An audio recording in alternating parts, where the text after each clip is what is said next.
So welcome back to another FullSolar episode. In this episode, we're going to talk about how does memory work in a computer. And we are continuing the OMNI series where we're going to learn everything, and I mean literally everything, about how a computer fundamentally works.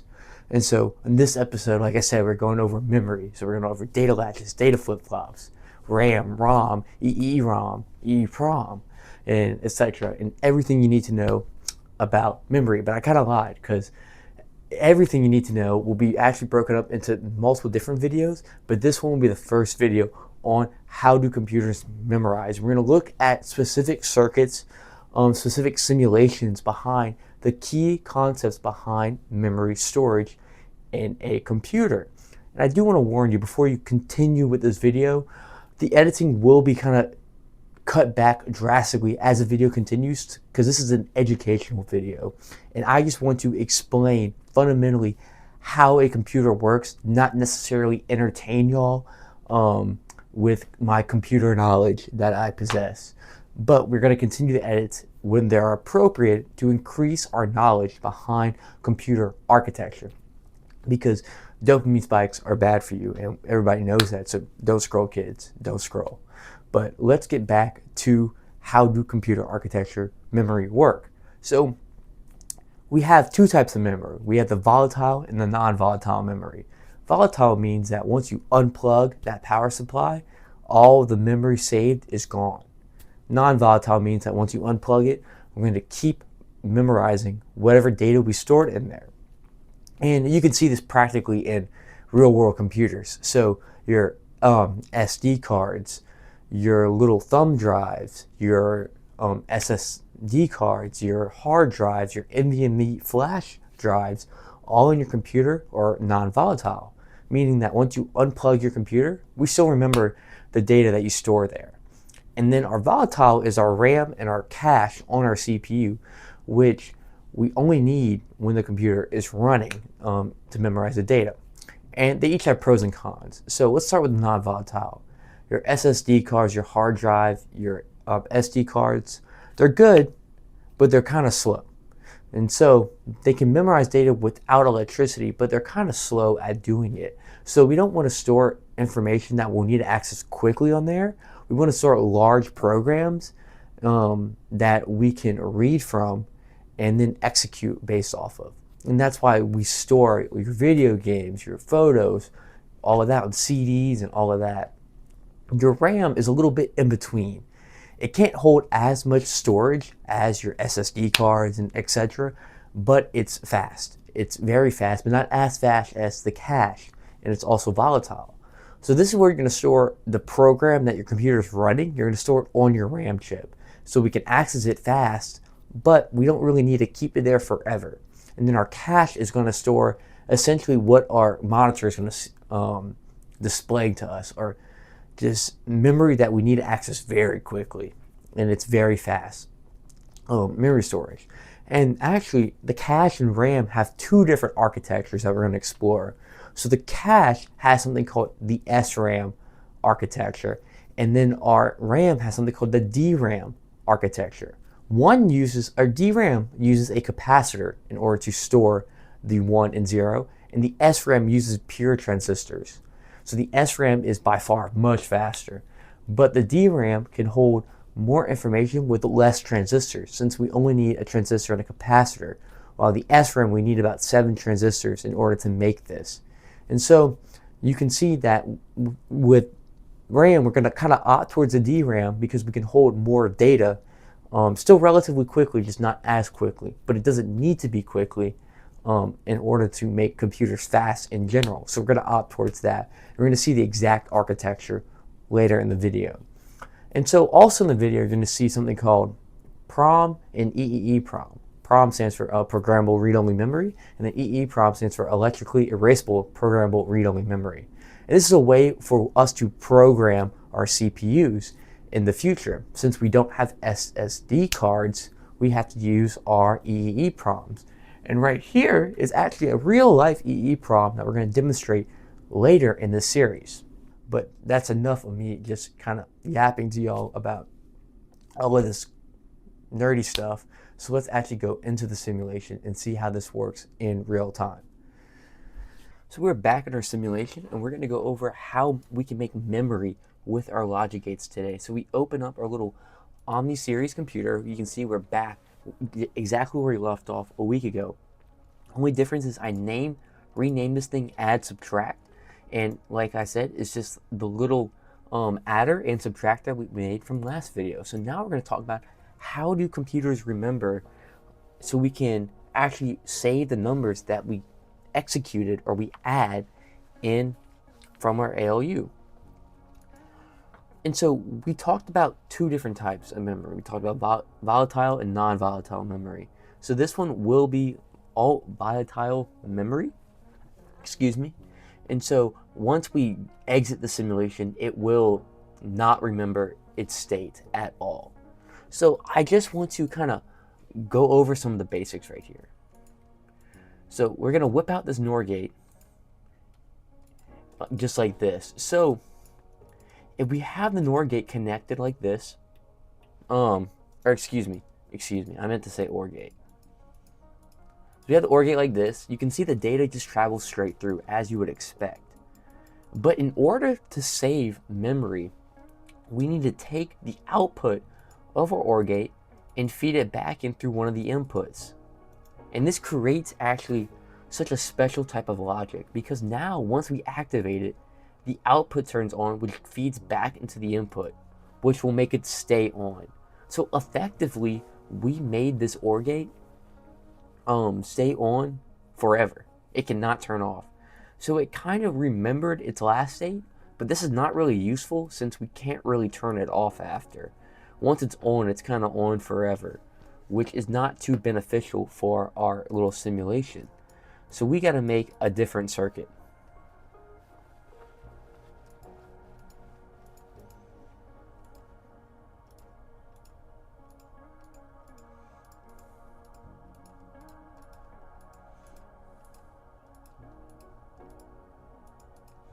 And so this is the circuit that we can make in order to set and reset our output.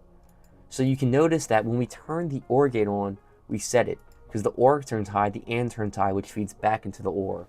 But as soon as we click this one, it resets the AND gate. It inverts the AND gate, makes it turn off. So essentially we have what we were looking for, a set and reset type of system. So I do want to specify too, since we're trying to cover all the details about how this works, there's multiple ways to actually make this. And I'm going to show the pros and cons of making each way. So this is the other way you can make one of these set and reset type of storage devices. And this is with two NOR gates. This is the more common way, I would say, but nevertheless, both of them do work in the exact same manner. So you see we have set and then reset. And the NOR gates flip. We determine which one stays on and which one stays off, just like this. So we can effectively kind of flip the way that they store data.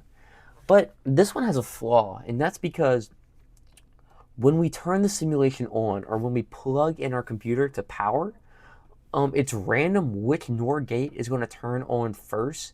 And so our output data or our out stored data is going to be corrupt. It won't be all zeros. It will be a little bit corrupt data. It will be a random number. This one, on the other hand, will always be 0 when we first load it in our simulation. It will never be 1. And that's because we don't have, the OR and the AND gate can never be high naturally unless one of the signals is high. The NOR gate can be high naturally without a signal being high going into it. So it can corrupt the data, while this cannot. So that is why we're not going to use this NOR version right here. Although it would work the exact same, it can still store. I just don't want the corrupt data to be there when we load in a new simulation, or in real life when we put when we plug in our physical computer to power. I don't want it to be like this. So we're going to use this as our main storage circuit. And if you kind of got what I was saying before, I said set and reset a lot. And that's exactly what this circuit is called. It's called an SR latch. And the S stands for set, and the R stands for reset. So this is our SR latch, the key component to pretty much storing data in general. I'm just going to call it SR actually, so we can save a little bit of room and make this small. So now if we have a new chip, we can take our SR latch, and then we can take 2 AND gates. This one's going to be save, and this one's going to be our data.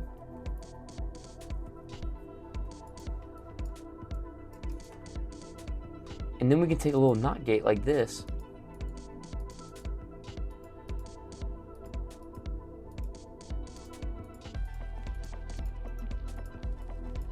and then we can have another type of memory device called a D latch, a data latch, because now we can put data into our system and save it, and it will remember it. And then if we save a 0, it will remember that 0. And this is essentially how you would make it. This is called a data latch, another key component into making all of these circuits. So we're going to save it as data latch, or DL for short, data latch. Again, we're going to customize and make it small as humanly possible.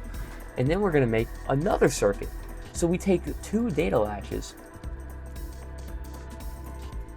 2 inputs like this, we can make something called a data flip-flop, which is going to kind of flip the data around, but it's still a storage device. I'm going to go over the pros and cons behind this versus just using a normal data latch in a second. So this right here will be our clock signal, and this is our data. Oh, excuse me, data. So we put our data, I mean, I cannot get this to work.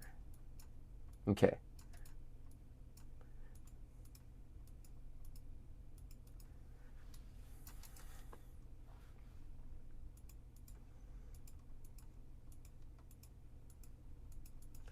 Okay, here we go. So if we have our data in like this, and then we clock it, it will remember it. And then if we clock a 0, it will also remember that too.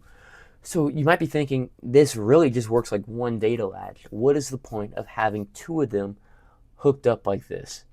And I'm going to show you right now. So let's save this real quick as our data. We'll call it the data flip.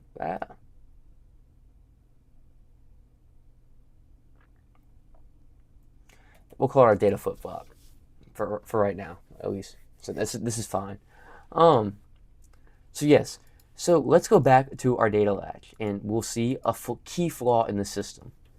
So if we want to save a 1, we can save it like this. But notice, when the save is high, we can still click the data, and it's actually going to change the output of this whole system, which is not something we really want to do. So in order to fix that, we can use 2 data latches to make this data flip-flop. And so now after we store 1, if we change the data, it will not corrupt the output. And this really, really helps the timing out in a physical CPU and in the simulated CPU. Because instead of trying to make this pulse for like a second, we don't need to do that anymore. So it's very beneficial. And so that's why we have this right here. And so we're going to make another chip now called a JK flip-flop. Okay, so now we're going to make a JK flip-flop circuit. So we're going to need 3 inputs, just like this, 1 output, and we're going to rename this real quick to its correct names or whatever, and we're going to get something like this. And so we're going to need our SR latch, 2 SR latches, and then we're going to need these 2 sets of AND gates like this, and a NOT gate. Actually, we're going to need a few NOT gates, but this is fine for right now. So we're going to hook this NOT gate up like this. We're going to hook the clock up like this.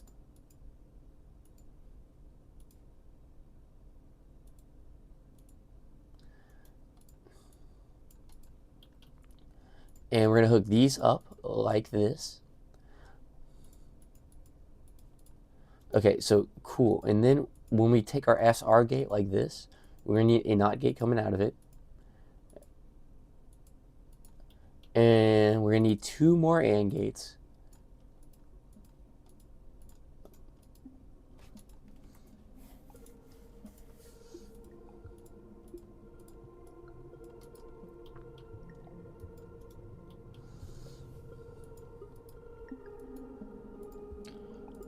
And so look at this. So this logic circuit, the way it's going to store memory is from all the way from the end to all the way to the beginning.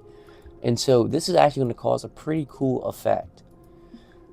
And so if J is high and we clock it, nothing happens. If K is high and we clock it, nothing happens. This is not supposed to happen.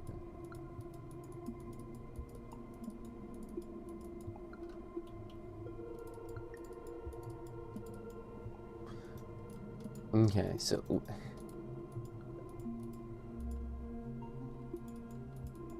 there you go, guys. Okay, I just flipped the 2 wires in the middle. That was actually wrong. But anyway, this works now. So this is the circuit that we have. So if J is high, the output will be low. If K is high, the output will be high. And if J and K are high, then we're going to go through this flipping cycle, as you see right here. And so this is a JK flip-flop, essentially. This is the main purpose of it.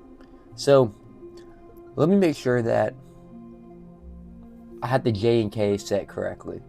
No, J is supposed to be the 1. Okay, so this is correct now. So J is supposed to be the 1, and the K is supposed to be the low value. So now we have the JK truth table, and it works. So this is our next little saving circuit, you can say. So I'm going to call it a JK flip-flop. Save. And so that is essentially all of the main storage devices that we really need. We don't really need any other storage devices in order to make a fully functioning CPU. Okay, so I just want to get out of the simulation just for a quick second to really demonstrate that the logic gates we just made are possible with transistors, and it's not just all this science fiction, like kind of voodoo stuff that we're just making the simulation. So right here, you'll see this is my flip-flop. This is my data flip-flop, and we can easily convert it into a data latch. So notice right here that we're actually using less transistors than what is required by the logic gates themselves. And that's because this top 2 transistors right here is an SR latch, and we can make an SR latch with transistors with only 2 of them. And that's because of the quirks with electricity. And since electricity isn't a pure logic gate, we can kind of manipulate these quirks to make a SR latch with only 2 transistors. And what I'm using right here is a 2N7000 MOSFET transistor. So this is a MOSFET and not actually a BJT transistor.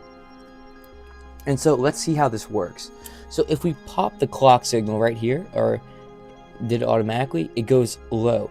If the data signal goes high, the clock signal goes high. Excuse me, the clock signal is this one. The clock signal goes high. Oh wait, my bad. This is not connected to the electricity. Okay. Oh my gosh.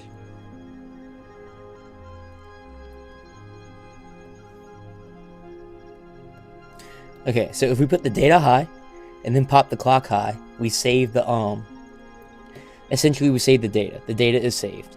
And if we pop the clock high again, the data will reset. And if we pop the data high and the clock high, and then we manipulate the data, if I can real quick. There we go, manipulate the data. It doesn't change still because it's a data flip-flop, and it will only change when the clock signal rises from low to high. And notice we actually don't need 2 data flip-flops to do it. All we need is this little capacitor right here to make this data flip-flop. So we save even more transistors thanks to the quirks of electricity. And to show y'all something cool, if we move this wire so that now this capacitor is no longer hooked up in the circuit at all, we can make a data latch. And you see, I didn't even touch the clock signal. I just put the data high and it saved it. And now this is a data latch. And so we need this capacitor in order to make it from a data latch to a data flip-flop. And that's just how this circuit can exist in real life. So now let's go back to the simulation. We're going to talk about the other types of memory that we discussed in the intro. So we're back in the simulation right now. We're going to go over the other types of memory that we discussed a little bit earlier. So we already have our registers and everything we have so far from just a few minutes ago, literally recording this video. And now we're going to look at the other memory devices in our CPU. And we have the ROM, which we discussed in the intro, our EEPROM, which we also discussed, and then our RAM. So ROM, like we said, stands for read-only memory. The way it works is we give it an address. So we give it an address, and if you don't know what an address is, you can think of it almost exactly like a house address, like with mail. So in real life, each house has an address. So if you want to send mail or data to that house, you have to write the specific address on the letter so the mailman knows which house to give the letter to. It's exactly the same way with computers. So the address lets us know which house or which set of bits or which data register we need to access or we need to store information to. And that's exactly how the read-only memory works. So we have this address. So let's look at it. If we go into it, address 00 contains the data 0. Address 1 contains the data 0. They all contain the data 0 at first. So this is read-only memory. And that means we can set what the data is in each of them, and when we pop the address in here, it will spit out that data that it contains. So, for example, I'm going to give a little brief demonstration of how this works.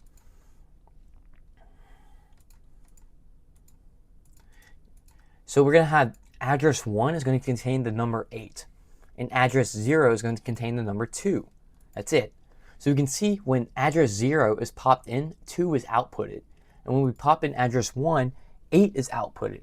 And so that's exactly how it works. It's read-only memory. It's reading the address and outputting an output. And this can be used to make programs like a CD or like a little SD card for like a Nintendo Switch. It's a read-only memory. So our computer is actually not going to change any of this memory at all. It's only going to read it. And now we go on to something called EEPROM, which stands for electrically erasable programmable read-only memory. Now it's a mouthful, but this actually allows our computer to change the memory. So we can write memory to it and then clock it, and it's going to save that memory, or we can read from it. So it's exactly like a ROM chip, except that the computer can change the data on it.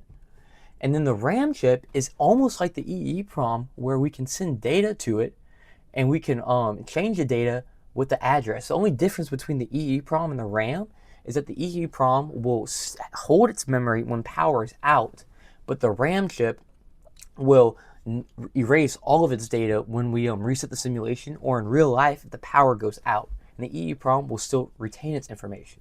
So you might be asking, isn't the EEPROM just superior in every way? And it is not, and that's because it's in real life it is slower than RAM, and in real life you can only write to it a few 100,000 times before it no longer will work. And the RAM, you can write to it billions or trillions of times and it will continue to work. And so you can imagine if we use an EEPROM in everything, you could only use your computer probably for like a week or less than a week, and then you just can't use it at all because the RAM will be fried and you have to get new RAM, which would be unfortunate, especially since RAM prices are like kind of outrageous right now. So we use a different sort of memory. But that's the main three within our simulation, within our control. We're going to go over really how RAM works in the next episode, but I just want to kind of give a little intro, a little demonstration behind how it works too. So again, we have the address, and the address is going to point to a certain data register within the RAM. We can write data to it, or we can read the data in that register from our output.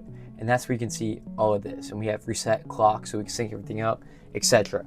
And that's how our RAM chip will work. And it's RAM 8 because it's an 8-bit address and 8-bit data. So that's why it's called RAM 8. But you might also be thinking, okay, So I know my RAM stick at home has 16 gigabytes of data on it, but my CPU cache only has a few megabytes of data on it. How can the RAM hold so much more data than your CPU chip? And if you thought about this question, congratulations, that's kind of crazy that you thought about this if you already don't know the answer to it. But the answer is the RAM chip. I'm gonna delete these real quick. The RAM chip doesn't use data latches or data flip-flops to hold memory. So I was kind of lying to y'all a little bit earlier in the video. We use a different thing called a RAM cell, which actually consists of a transistor and a capacitor to hold the data. And so it only contains those two elements to hold data instead of the 6 transistors that we need to hold a data latch or a data flip-flop. We only need 1 transistor to hold data for our RAM. So we can hold significantly more data in our RAM than we can in this. But the capacitor and transistor duo is a lot slower to access information than just a regular data latch. So the data latches and data flip-flops are in our CPU cache for very rapid memory, because it takes 1 clock cycle to access the memory, but RAM takes a few clock cycles to access the memory.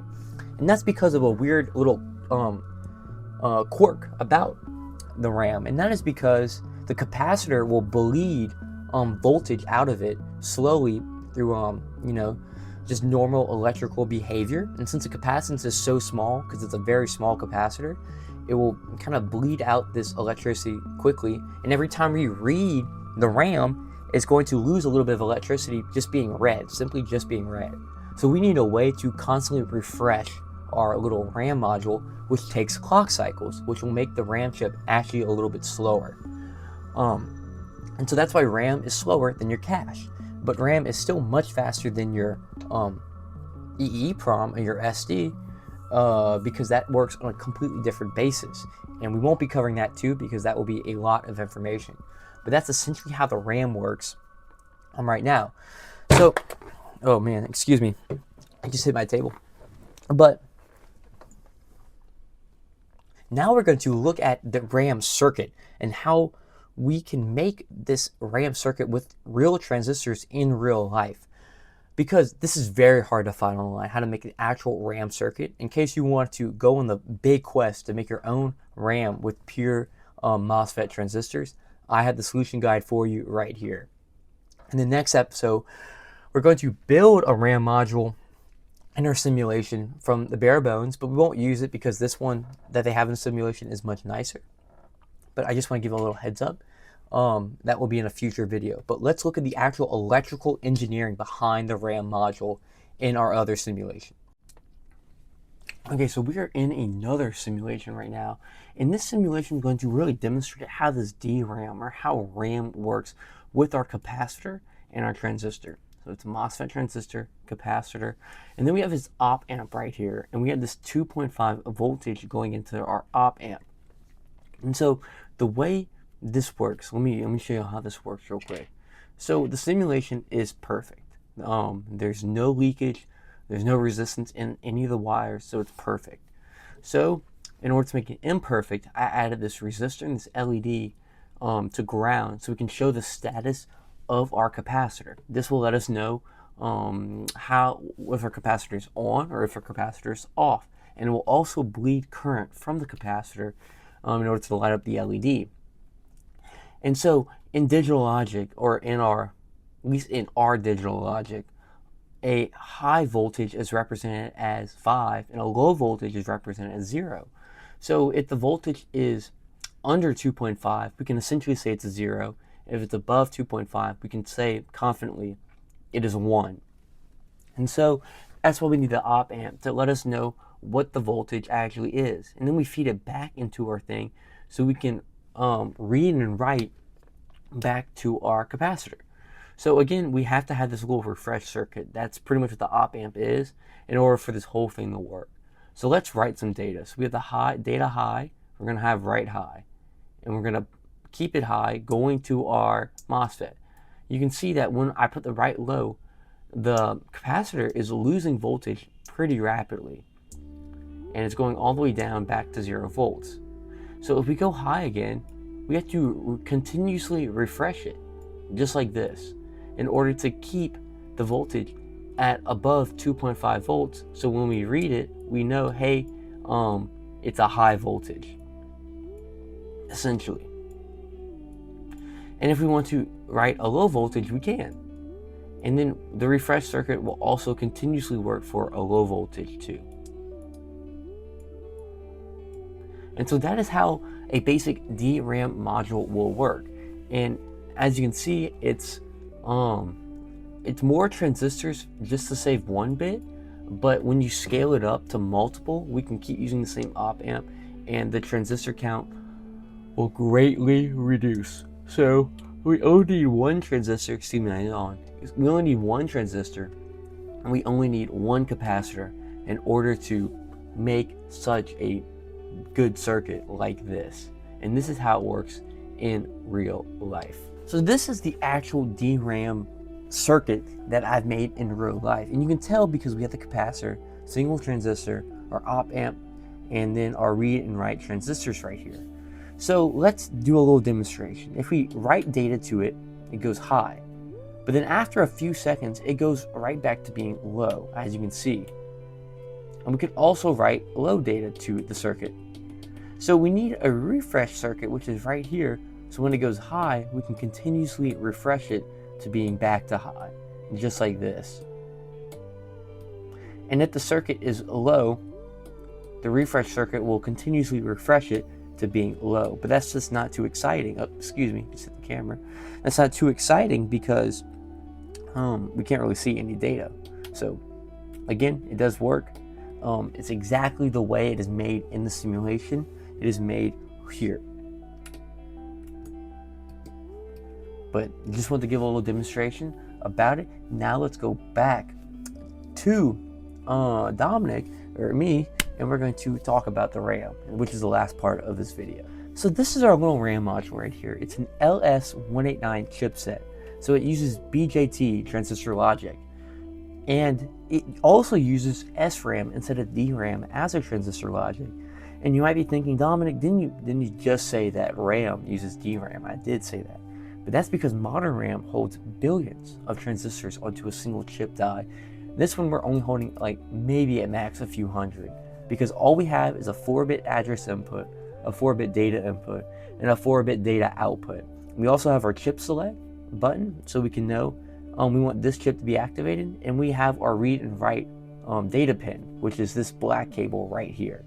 So right now we're in read mode. So we're going to save 0, address 0, as all of the LEDs off. Address 1 will be all the LEDs on.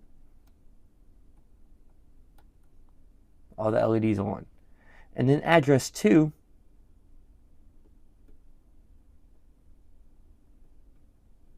will be 1 LED off and the rest of them on, just like this. So it will be the number 13. So let's see what actually happens to our, excuse me, I just kind of screwed this up.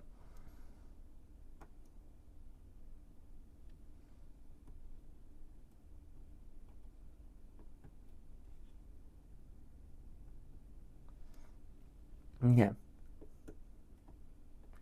So let's see what happens to our LEDs when we read the data.